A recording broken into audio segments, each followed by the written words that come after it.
টমি মিয়া আন্তর্জাতিক এই রন্ধনশিল্পী নিজেই এখন একটি ব্র্যান্ডে পরিণত হয়েছেন। প্রিয় জন্মভূমির প্রতি ভালোবাসার টানে কেটারিং শিল্পে বাংলাদেশে দক্ষ মানব সম্পদ গড়ে তোলার জন্য চালু করেছেন টমি Miah's hospitality management institute.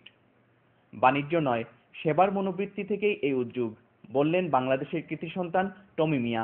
Basically আমরা যে পয়সাটা চার্জ করতাম আমরা তো দুই লেখা ব্রেক ইভেন, আমরা তো প্রফিট তো না বলতে নাই, বুঝছেন না কথা। তো চেষ্টা করতাম যে তারা তৈরি করে দেওয়া, তারা ফিউচার একটা ফ্যামিলি, তার ফ্যামিলি আছে লুক আফটার করলো, ওইটাও চেষ্টা করতাম আগে। আর আমার তো এমনিও এতিমখানার লগে হসপিটাল লগে সোশ্যাল ওয়ার্ক করতাম সবসময়। I been doing it for last 25 years. Tommy Miah's hospitality management institute পরিদর্শন করে মুগ্ধতা ছড়িয়ে পড়ছে অনেক প্রবাসী ব্যক্তিত্বের মাঝেও। তাদের একজন চ্যানেল এস এর সিইও তাজ চৌধুরী। সিলেটের তরুণ তরুণীদের দক্ষ মানব সম্পদ রূপে গড়ে তোলার জন্য এটি একটি আদর্শ প্রতিষ্ঠান বলে আখ্যায়িত করলেন তিনি। আমি আজকে সকালে গেছিলাম ইনাদের হাত।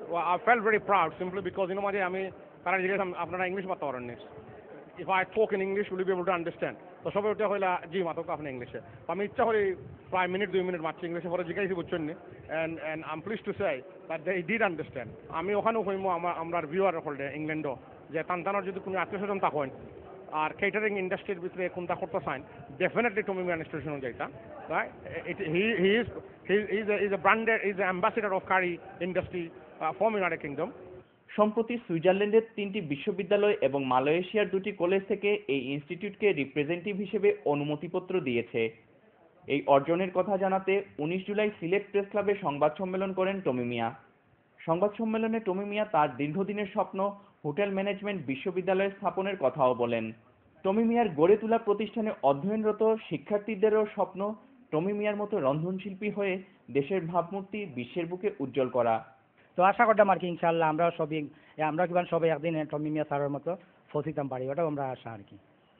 টমি মিয়ার গড়ে তোলা এই প্রতিষ্ঠান থেকে একদিন তৈরি হবে আগামী দিনের হাজারো টমি মিয়া।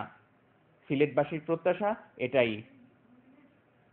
Moinuddin Manju, channel S news, Sylhet.